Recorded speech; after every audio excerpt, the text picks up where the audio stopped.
A dedicated family man. He was the best grandpa I could ever ask for my kids. He loved his family. He was always there for everyone. And a pillar of the community. He helped a lot of the people who were down on their luck. He was changing everyone's life. Is senselessly murdered. We noticed what looked like burn marks. Is this a torture type crime? Was he actually tortured? Detectives follow a trail of evidence. I noticed my dad's truck was gone. We knew that this truck was a key to solving this homicide. That reveals devastating betrayals.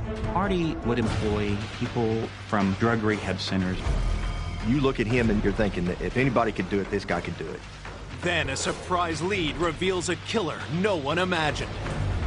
I've told you guys everything I know. No, you haven't. We're pretty excited. We're just about to go nuts. It was a moment, I'll say that.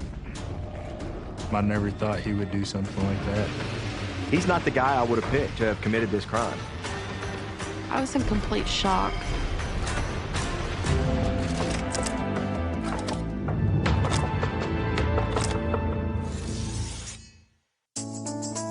Ardmore, Oklahoma is an honest, hardworking town built on family values. We're a town of about 25,000 people, and it's a wonderful community. It's a great place to live because you can have that large town feel and then yet come home to the small town atmosphere as well. On the evening of November 15th, 2019, that small town feeling is shattered when police respond to a 911 call. I had just sat down to eat when the phone rang, and it was dispatch advising me that officers were out on a possible homicide. Police are checking in on a local man who hasn't been seen or heard from in several days. They arrived, immediately looked in the window, could see the victim was laying face down in the floor, and they could see blood, so they forced their way into the residence. They knew immediately that he was deceased. Minutes later, homicide detectives arrive at the scene. The living room was just in disarray. There was items kicked over. There was blood on the couch. There was blood spatter on nearby items in the living room, the TV, and pictures. And so we knew that there was a struggle that had taken place in that room. When the detectives look at the body, they recognize the dead man. I knew the victim. It was Marty Lucas. Most of the police officers knew who Marty was. Marty helped in the community. He helped a lot of the people who were down on their luck. Marty was a nice guy. Detectives have to determine why 63-year-old Marty Lucas would be the target of such a heinous crime. With the amount of trauma that Marty had suffered, it was a pretty violent, bloody scene. You can see a lot of blood that has pooled around the body. You can see blood on the back of the body, on the head, and we knew that this was a death as a result of a beating or a blunt force trauma. It's obvious that there was quite a struggle. Marty had hair in his hands. He had abrasions on his hands. I think he fought for his life. We noticed that there were pieces of what appeared to be a rock that had some moss on them. We found parts of it over by the couch where there was a large blood stain, and then parts of it over by him. We walked the exterior of the residence trying to find where maybe a rock would have come from. Immediately under the carport, there is a rock pathway. The walkway was missing a rock. So immediately we thought, well, whoever it was that did this took a rock from there and brought it with him. That indicated to us that this was premeditated. And so we believe that he or she had used it as a weapon against Marty, and in the process of that, it was broken. We didn't find very large pieces of it, and so we believe that the majority of that rock was taken from the scene. Police discover unusual markings on the body. We noticed what looked like burn marks on his shirt, like his shirt had been ironed. My initial reaction was not only has he been hit by an iron, he's been burned by an iron. Is this a torture type crime? Was he actually tortured? And so we believe maybe early on that the iron could have been a murder weapon, or at least an additional murder weapon in this case. But what could have been the motive for such a violent attack? Where his wallet would have been, someone had reached in and taken his wallet, because you could see the blood transfer, a handprint, like sliding down into his pants almost. We were pretty clear that this was a crime involving a robbery and theft. His wallet was missing along with his phones. Detectives make one more important observation. We thought whoever had killed Marty knew him because there wasn't a sign of forced entry. As investigators work, Marty's son Michael arrives at the scene. I went to his house. It was a nightmare. It's the worst day of my life. I was in shock once I seen what was actually inside. My husband called me. He said, my dad's dead. Someone killed him. And he was just screaming in my ear. He's like, I can't believe someone would kill my dad. I was in complete shock. He was such a nice person. Who would want to hurt him? Marty Lucas was born into a military family in 1956. After graduating high school, Marty got married and had 2 children, Jennifer and Michael. Michael and his dad were very, very close. He loved his family. He was always there for everyone, you know. He made sure to make time for everyone. I used to call him Papa Smurf because he's just really funny. He's short. He's just a real, you know, bubbly person. My parents, they divorced when I was pretty young. Marty had struggles when my husband was a child and a teenager. He had a substance abuse problem. He had been in and out of trouble with the police, petty crimes that was a result of that addiction. In 2007, Marty got a second chance when he was offered a job as a carpenter and found renewed purpose in life. From then on, he straightened up and started his own business. Did really well. He turned his life around. He is one of the few success stories that I'm aware of in my career. Marty threw everything into rebuilding his life and his family. He taught me a lot of work-related skills at an early age. He let me start working with him when I was 12 years old. And my son, he's 8. He's already started working him, basically, showing him skills like he did me when I was young. He was the best grandpa I could ever ask for my kids. Marty never forgot the second chance he'd been given and vowed to pay it forward. Marty would usually go to the halfway houses and get people that had just got out of jail or have a hard time with their life and see if they would want to work for him. Basically, just giving workers second chances. He knew where they was coming from. He's been in their shoes. He taught these men and women new skills. He treated them with the utmost respect. Now investigators are left asking, who would want to bludgeon this well-respected contractor and caring grandfather to death? He really had no enemies, and just to see that the way that he died was so brutal, it was very difficult to know that someone would be capable of doing something like that. As detectives finish up at the crime scene, they turn to Marty's son, who gives them a crucial lead. When I showed up, I noticed that my dad's truck was gone. That really threw me off because he wouldn't even let me drive his truck. He wouldn't loan the truck out to no one. It was a Chevy pickup that originally had belonged to Marty's father. That truck was everything to him. Detectives put out a bolo, or be on the lookout for the missing truck. We needed to find the truck and maybe hope that either the suspect was still driving it or that they left behind evidence that we could identify. We knew that this truck was a key to solving this homicide. Investigators ask Marty's loved ones who they think would have seen him last. We found out that Marty had been missing 2 or 3 days prior to the Friday the 15th that we found his body. And one of the things we were told by family and friends is that Marty goes to this Valero gas station every morning to get coffee. The Valero had video that pointed down the street that the crime occurred on. The manager said that Marty had arrived last at that store on Tuesday morning. Detectives search the security footage. On the day after Marty was last seen alive, and 3 days before his body was found, the truck appears. Marty's truck was very unique, dark green color with custom wheels. This green truck was in a big hurry and it pulled out in front of a semi-truck and it was almost in an accident that we had captured on video. Investigators need to track down Marty's truck and whoever is behind the wheel. We thought if we find the truck, we're probably going to find our suspect. This is going to be our guy. Coming up, detectives uncover suspects with dark pasts. They said, violent. I thought, good Lord, if he gets violent, I don't know what I'm going to do. She had frequented a lot of the local casinos. She knew he had large sums of cash. This was the break that we needed. And the trail leads to an unlikely killer. You're not going to think that this is someone who could kill somebody. That kind of broke open a whole new layer of the case. The investigation took off at warp speed because we think we've got our guy.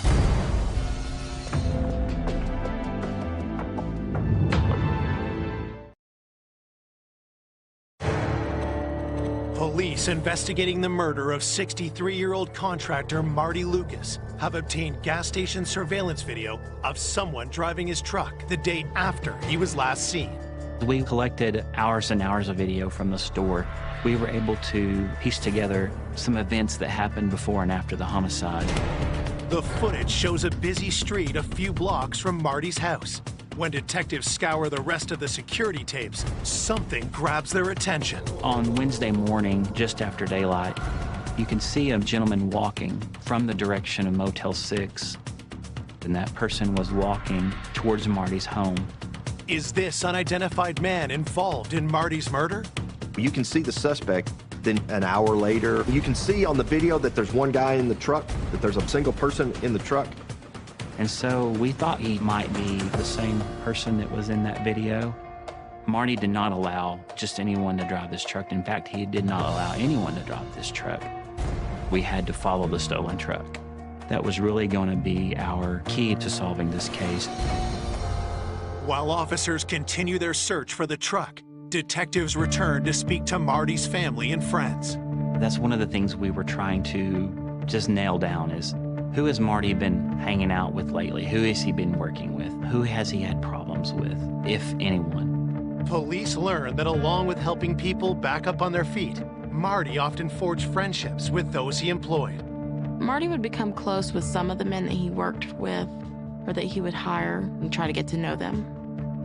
There's probably about 6 or 7 of them I actually got pretty close to. He built up friendships with them. Amanda and Jason, Marty's neighbors, were very close to him. Amanda used to work for Marty because she paints very well. He didn't look down on me for, I was trying to get my life back on track. And he told me he did it, so you can do it. Marty would bring a lot of these folks to family dinners or get-togethers. He tried to bring them into his family. But now, police want to know, had Marty's generosity and business exposed him to danger? He paid all of his people in cash. And that's just the way it is in the day laborers with those guys. They need money that day, so they're going to work. And everything's cash. To know that he could pay them daily with cash and help them out may have led to his demise. Police also discover not all Marty's employees felt like part of the family.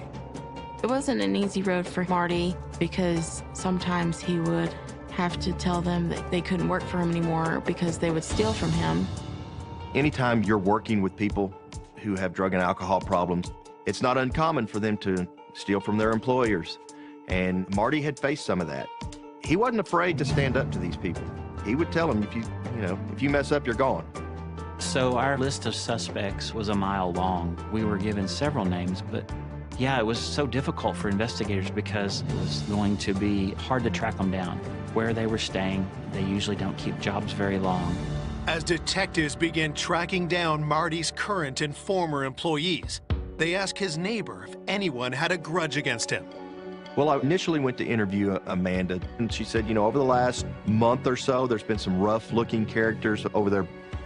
1 month before his death, he had been hanging out with these new people, and they were helping him work on his truck and then had to redo the job. She thought maybe there had been some anger issues between the victim and those guys.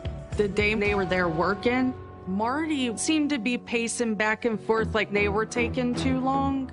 And he didn't want to, leave them at his house. They were making too big of a mess. He was upset about that. Amanda didn't know the men, but had overheard Marty talk to the man in charge. One was a guy named Junior, and so this was someone that we wanted to speak with. There's just one problem. We did not know who Junior was. We knew this to be probably a nickname, and that's all we really knew. While detectives plan to search for Junior, Amanda also provides them with the name of another one of Marty's former employees. Marty met Chris Dyer at Valero, the local convenience store that he went to nearly every morning to get a cup of coffee. Chris had recently been fired from that store, had a falling out with the owner, and Marty had employed him. I know Chris Dyer had worked for Marty, had been fired from there for drug use. He'd had a criminal past. He'd been arrested and had an addiction problem with drugs and alcohol. Officers speak with the owner of the Valero station where Chris once worked.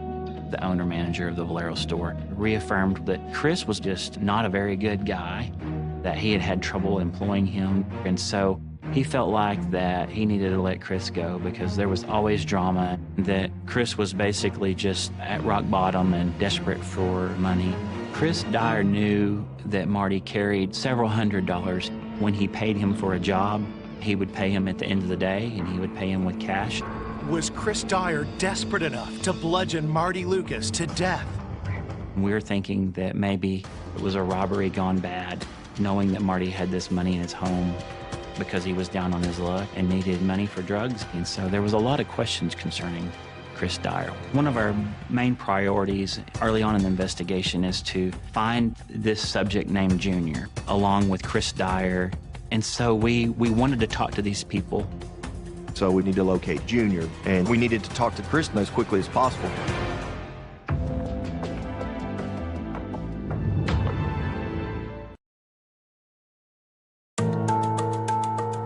Police investigating the murder of contractor Marty Lucas are chasing multiple leads as they search for his killer and stolen truck. They've set their sights on two of Marty's employees, an unidentified man called Junior and a recently fired laborer named Chris Dyer.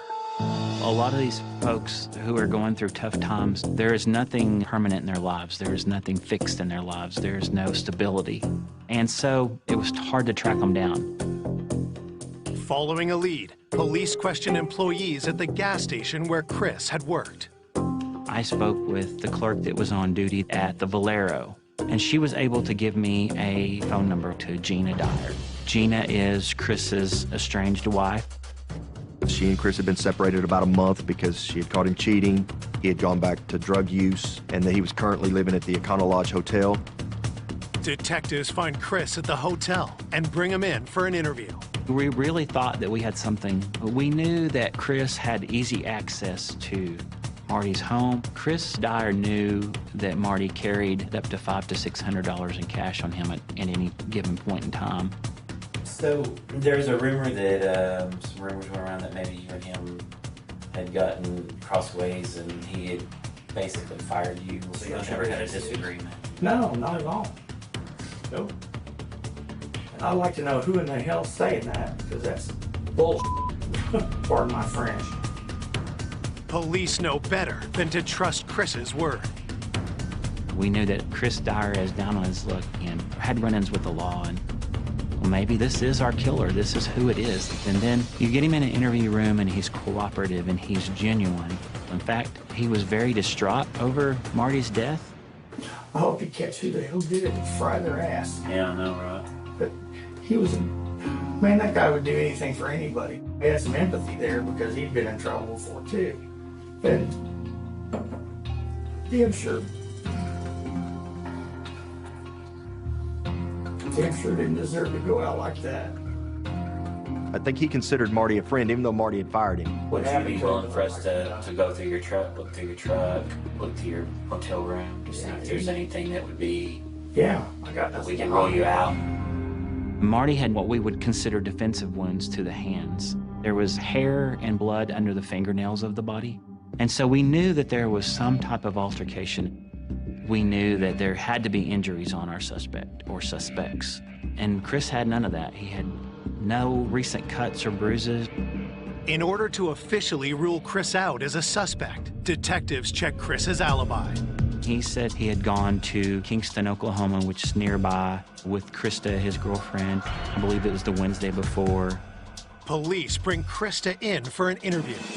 Is it possible that he slipped out of the room one night while you were sleeping, left, went and did something? No, I'd have to say that just could not be possible. His girlfriend also corroborated Chris's timeline as to what his story was. He had an alibi for that timeline, but he just didn't appear to be involved. With nothing to link Chris to the murder, police are forced to let him go. investigators hope Marty's preliminary autopsy report will provide more leads. The significant thing for us from the autopsy was the fact the cause of death was blunt force trauma to the head, including the large gash to his head. Obviously, he was hit with something other than the rock because of the laceration on his head and because of the burn marks. These burns that was on his back and part of his right arm came back as a post-mortem burns, which was very interesting to us, which means that they were caused after Marty had passed away. Initially, we were looking at these burns to the body as being type of a torture.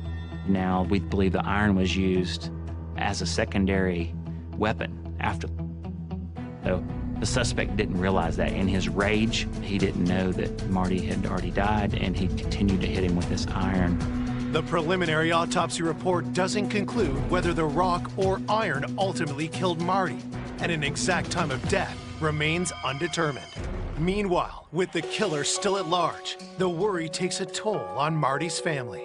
His son, Michael's always a quiet person, but he was like a walking zombie. I couldn't sleep at night. I'd stay up during the day. It's fear for my family. Just because, like, I had no clue who would do this to my dad. Michael was really panicked. Marty had so many different men working with him. I was very fearful of my life. As police continue their search for other suspects, including the former employee Junior who worked on Marty's truck, a lead comes in about someone close to Marty who might have had a motive. One of Marty's friends had called one of our patrol officers and told him that Marty was dating a lady named Donna Hargrave. So Donna Hargrave is somebody that probably everybody at the Ardmore Police Department is familiar with and knows on site. We knew Donna had a drug problem as well. She did have a few run-ins with police and frequented a lot of the local casinos. Could Donna's vices have pushed her to murder Marty?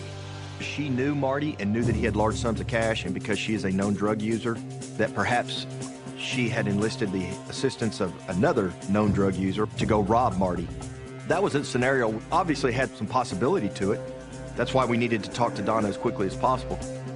Officers bring Donna down to the police department for an interview.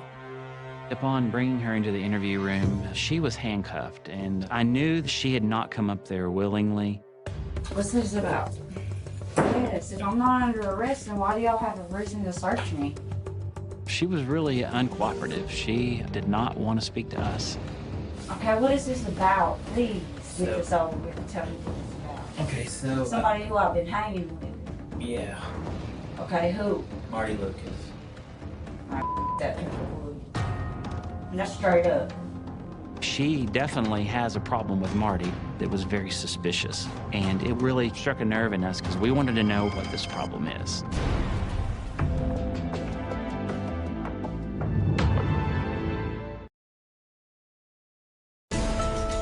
Two days after finding the body of 63-year-old Marty Lucas, police are interviewing his former girlfriend, Donna Hargrave, a woman with a long criminal history and a grudge against Marty. She had been arrested many times here in Ardmore. She had been known to be at least uncooperative with police, if not somewhat violent and unruly. She didn't really care too much for Marty. We thought maybe she had something to do with his death. It pissed me off because he was just being a dickhead. So when you said F him, what are you mad at him about? He just promised things and don't ever fall through. Like I talked to Marty about moving my trailer over to him. Over to his house or something. He said no. He knew that she had not been clean and that she had not been trying to straighten up and that he wasn't going to help her as long as she wasn't trying to help herself. Could Marty's rejection have led Donna to do something unthinkable? So if I were to tell you something bad happened to Marty, what would you say? What do you mean? What's wrong with him? Well, if I were to tell you he was dead, someone did something to him, what would you say about that?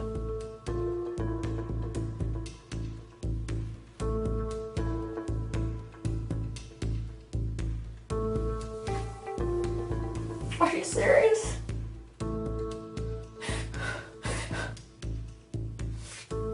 Yeah. What?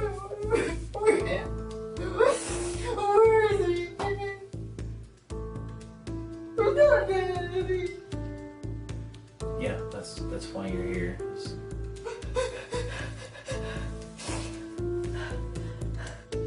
This was a girl that was very hardened, and for her to break down and to cry and was very genuinely upset over Marty's death. She did say that they had recently broken up and that she hadn't seen him anytime in the last 4, 5, 7 days. Can you kind of start like maybe Wednesday morning, tell me where you were, what you did, where you went? At my mom's and I slept all day. Okay. And we were able to pretty quickly corroborate where she had been. It was unlikely that she had anything to do with his death. However, we did not rule her out immediately. Days after Marty's gruesome death, his family and friends come together to say their goodbyes. Marty's funeral was amazing. It was very, very sad, though, because everyone who knew him knew that he didn't deserve anything ever bad to happen to him. Everyone loved Marty. Everyone. There was quite a bit of his workers, even his past workers, that come to his funeral. It was a good day, but a bad day at the same time. Meanwhile, police doggedly follow each and every lead.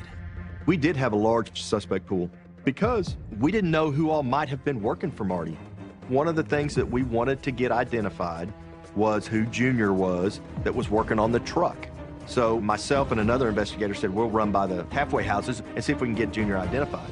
So we went over to the Broadway house, and the director there gave us the name of Clarence Bibb Jr. He said he thought Junior was from up by Oklahoma City, and he's got a pretty extensive record, including some assault. Well, we really believe that if Junior and Marty had gotten into an altercation over the payment of the truck motor, maybe he took the money, it got out of hand, he killed Marty, took Marty's money and the truck, and took it back to Oklahoma City to chop it up. We found that law enforcement there knew Clarence very well. They knew his family very well. And they lived in several homes that would be described as a compound, like a family compound. And they said, don't go out there without a lot of us. Clarence is violent, and so you don't go up there by yourself. Detectives assemble a task force with local and state police and make the 2-hour drive to Junior's compound. When I first got out there, I thought, man, this is a real possibility. Man, we might find our truck out here. So we went up and knocked on the door. And when Clarence showed up, I thought, good Lord, this is one large man. And if he gets violent, I don't know what I'm gonna do. You look at him and you see what had happened to Marty, you're thinking that if anybody could do it, this guy could do it. I mean, he's big. Detectives ask if he and Marty had fallen out over the work Junior had done on Marty's truck. And he was happy with what Marty had paid him, and there was no disagreement. He said that Marty paid him $500 more than he was supposed to because of the trouble that we went through. And in fact, when I told him that Marty had died and that someone had caused his death, he too got emotional. Here, this big, mean, gruff country guy, and he's crying like a child over his friend's death. He said, you know, I wouldn't hurt Marty if somebody paid me to. He said he considered Marty a mentor and a friend. Clarence denied that he had been in Ardmore recently. He had gave an alibi that he had been at home with his mom and other family members around the time of Marty's death, and they corroborated his story that he was there. He fully cooperated with the investigation. He gave us his cell phone. He let us have clothing and boots. He let us search his house. He let us search the property. And I mean, he let us just have free reign of whatever we wanted. And we came up with nothing. I just remember thinking to myself, man, we are absolutely going nowhere with this investigation. With nothing to link Junior to the homicide, detectives begin to fear the investigation is cooling down. We had a pretty good idea that it wasn't Junior at that point. Donna Hargrave had a stone-clad alibi. Chris Dyer just didn't appear to be involved. I think both Bryce and I just were disheartened. We had no leads. We had no suspects, so we were just trying to figure out where do we go from here. Then, an unexpected call turns the case red hot. Well, we got back to the station, and dispatch yells down to us, hey, they found your truck. We were dead tired, but you went from dead tired to wide awake in a hurry.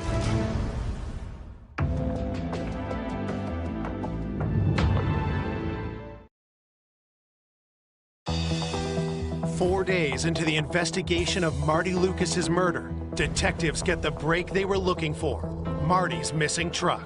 And I remember the dispatcher telling me they found the truck. And I said, "Where is it?" And they said, "In Springdale, Arkansas."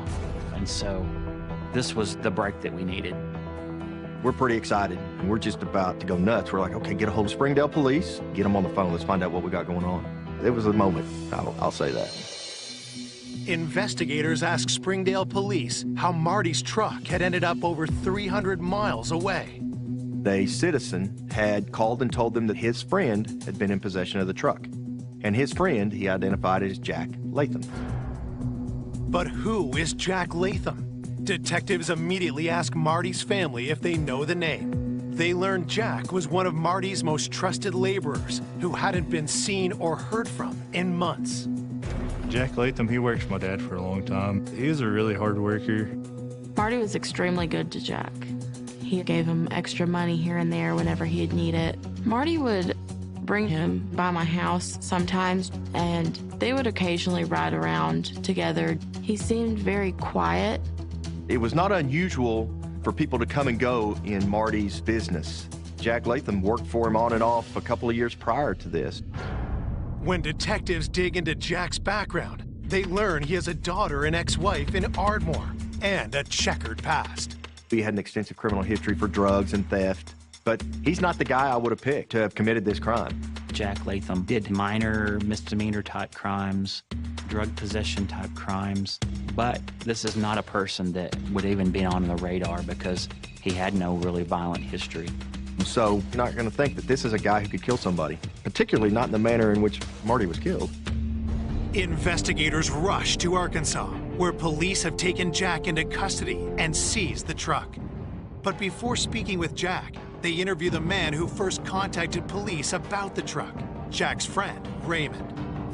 Raymond, he says to us that out of the blue, Jack calls on Friday night and says that he has got court on Monday, can he stay, or the weekend? Raymond tells police Jack asked to get picked up at a local parking lot. So he goes to pick him up, and he sees he's sitting in what looks like a pretty nice Chevy pickup. And he says, "Hey, whose pickup is that?" He said, "Oh, it's a guy that I'm visiting. He let me come sit in it to wait on you." And he says to us, I didn't believe him. Monday morning, Jack says, "Just take me to jail. I've got warrants." So he takes him to jail, and then he goes back home and he looks to see what the warrants are for, and it's for theft. And he thinks, I wonder if that truck's stolen, because something doesn't feel right with that truck. So he goes back to where the parking lot where the truck is and sees it doesn't have tags on it. And so Raymond knew that Jack was lying. He knew he needed to call the police. We went and looked at the truck, and the truck looked pristine on the inside. But when we sprayed it with Blue Star, there was blood everywhere. We knew in the back of our minds that this was the key, that Jack Latham was the key to Marty Lucas's death.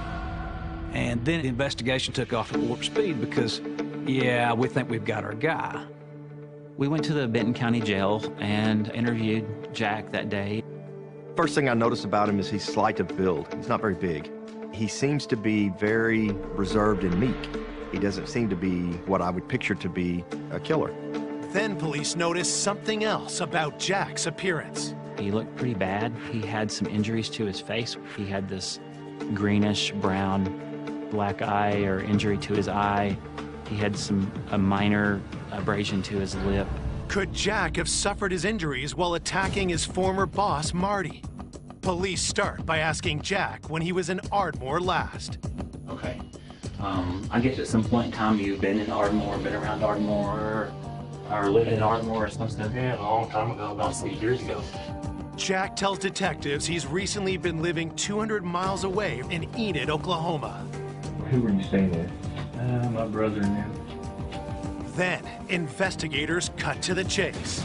We've been working on an investigation for the last almost a week now. Your name's come up. And before I can really get into a lot of questions with you and details and explain to you, why we're here and all that, I got to read you your Miranda rights. After we Mirandized him, he said he didn't want to talk to us anymore. Do you wish to make a statement, or will you answer any questions that we have for you today? No. No? Okay. With Jack refusing to talk, police need to find a way to place him near Marty's house at the time of the murder. So, in his initial interview, he tells us that he hasn't been to Ardmore, that he came down here from his brother's house in Enid. I called Enid PD, and they went out, they talked with the brother, they talked with the brother's wife. They said, yes, he has been here at our house. But then detectives get a stunning piece of information Jack hadn't shared. His brother's wife said I'd put him on the bus to go see his wife and daughter in Ardmore on the Monday morning before Marty had been killed. So we knew he had gotten to Ardmore. The next day we got a hold of the bus and found out that yes, indeed, he had been at Ardmore. With Jack still in custody, police drive back to Ardmore. The detectives got a search warrant and looked through Jack's phone, and that led them to his ex-wife and daughter. Did you see your dad in the truck last week? No. Okay. Do you understand what kind of trouble your dad's possibly in? He's been detained as a suspect in a homicide. So you for sure haven't seen your dad since he's been in Ardmore? Investigators talk to Jack's ex-wife, Teresa, next. Has he came to visit you lately? No? But I haven't seen from him or heard from him. So would it surprise you to know that Jack is involved in a homicide here in Ardmore? Yeah, because it doesn't seem like him. Both of them said they haven't seen Jack. He hadn't been in Ardmore. They don't know what we're talking about. And we knew this was not true because on Jack's phone, we knew that he had called Teresa and Shelby. And during that interview with Teresa, I laid it out for her. I just flat out told her I knew she was lying. I'm not saying anything. I've told you guys everything I know. No, you haven't. It's all right. No, you haven't. And we can prove it. It's a matter of time before we put you in that truck. We put you in that truck, it starts getting serious in a real quick hurry. Police start to question if Jack's ex-wife and daughter are involved in Marty's murder. At that point, she decided that she didn't want to talk to us anymore, and she and Shelby left. And I just told her, we're not going to stop. We're going to solve this crime with or without you. The only question is, where's your role going to be? Less than 24 hours later, police get a call. The next day, early morning, the next morning, Teresa called, said, I want to come back and talk. So from that, I mean, that kind of broke open a whole new layer of the case.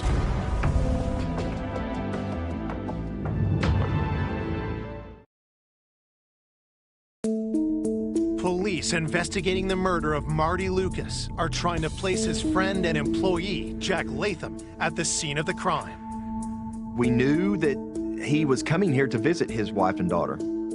They both told investigators that they did not know where Jack was. They had not seen Jack. He had not been in Ardmore. But Jack's daughter and ex-wife returned to the police station the next day. Yesterday, you were pretty firm that you didn't know nothing. I was really scared and I thought about it all night and I felt really bad. Really hit home, so I had to tell the truth. I did see Jack on the 11th and 12th. Which was what, Monday and Tuesday? Monday and Tuesday. Okay. And he dropped us off at my mom's house on the 13th in the morning. Teresa says Jack stayed at an Ardmore motel on Monday and Tuesday nights. They said Jack had called Marty to see if he had any work for him. And Marty said, no, I can't use you. I don't need you right now. And do you know what day that was? Tuesday night.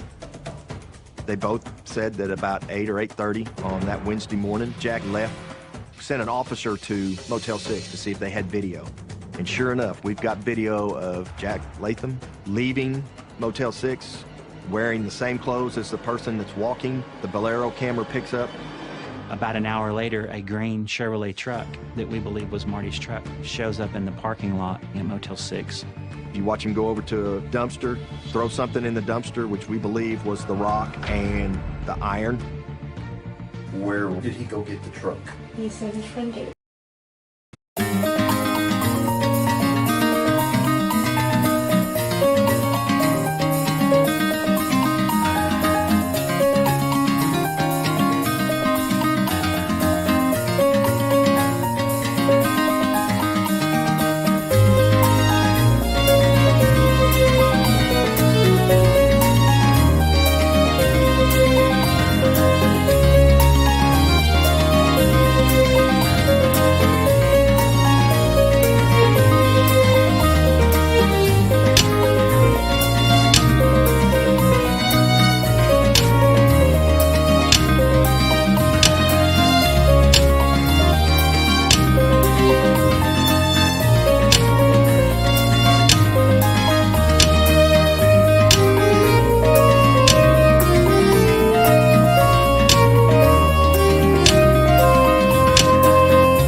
Jack did something even more suspicious.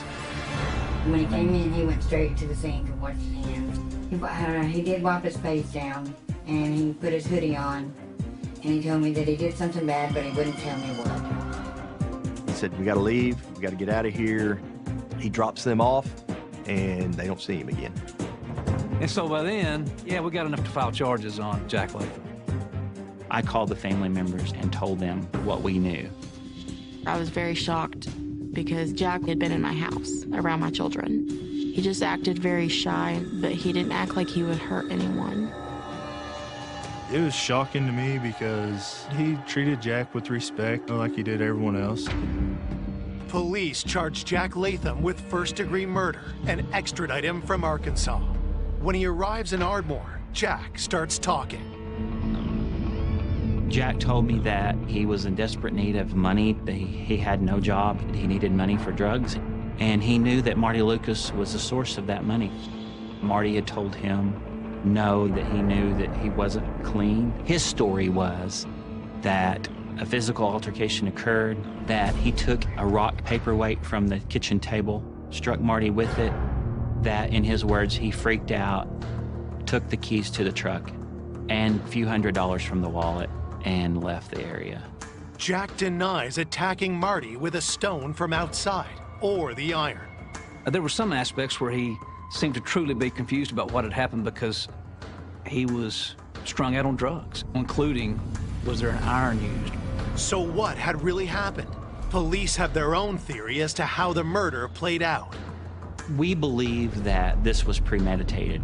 I think he went to Marty's house, and I think he picked that rock up on the outside of the house and he knocked on the door, because I don't think he was going to take no for an answer. And when Marty told him no, a fight ensued in which he struck Marty with the rock. I think Marty fought back. He struck him with the iron, which was readily available, and then burned him with it, whether on purpose or on accident. He took the iron and he took the rock with him, and he disposed of the evidence, and he drove to Arkansas. It was absolutely senseless over a few $100s. Despite the evidence, prosecutors worry defense lawyers will try to argue Jack was desperate and never planned to kill Marty. I thought that this case met the elements from a legal standpoint of first-degree murder, but then you have to be mindful of the fact that a jury would think also Jack's explanation is somewhat believable. He's a hopeless junkie. He's desperate for money. With the family's consent, prosecutors charged Jack with second-degree murder. We didn't want to risk going to trial and then letting him free. In October 2020, Jack Latham pleads guilty and is sentenced to 25 years in prison. I feel like we got justice. I know he's going to be locked up and my family's going to be safe. Jack was very unexpected as a killer because he just didn't act like he was that type of person. Jack Latham, he's still a mystery to me, you know, because just by being around him, I never thought he would do something like that. He did this for nothing. There was no reason for nothing. Marty was such a nice guy. But not only that, I mean, think of all the people whose lives he affected in a positive way. That's a sense of loss for our community. When I lost Marty, I lost my life too. He was the most amazing person I could ever. Sorry. Despite Marty's horrific death, the legacy of his compassion lives on. My dad, he'd be very proud of the lives that he's changed in the community. It made me appreciate everything about Marty and the second chances he gave to everybody, because it made me feel like I should give people second chances.